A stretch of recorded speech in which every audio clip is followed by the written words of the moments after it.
శాఖ కనబడితే చాలు దిస్ ల్యాండ్ బిలాంగ్స్ టు అని బోర్డులు పాతేస్తుంటారు పనిమంతులు. కాగితాలు కత్పలు ఏం అవసరం లేదు, కబ్జాలు పెట్టుడే ధమ్కీలు ఇచ్చుడే. ఇంత భూముల ధరలు పెరుగుతుండే వరకు ఏడ జాగా అగుపడుతుందా అని దేవులాడుతుంటారు. ఇక సర్కారు భూములకైతే లెక్కే లేదు. 10 ఏండ్ల సంది గట్టిగానే అమ్ముకుంటే ఇప్పుడు ఒక్కొక్కటి బయట పడుతున్నాయి. ఆడికి చాలదనుకున్నారో ఏమో, ఆఖరికి దీని మీద కూడా పడ్డారు.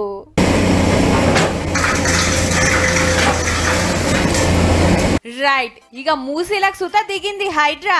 ఒడ్డుపొంటున్న షెడ్లను దన్న వడగొట్టింది. మూసీనాలను కబ్జా పెట్టి ముద్దుగా పార్కింగ్ షెడ్లు కట్టిండ్రు పనిమంతులు. చాదర్గట్ బిడ్జ్ కాంచి ఉస్మానియా మార్చురి దాన్క 10 ఎకరాల జాగట. నదిలా మట్టి పోసి జాగ వెంచుకొని ప్రైవేట్ బస్సులు లారీలకు పార్కింగ్ కి చిరట 3 మోతెవార్లు.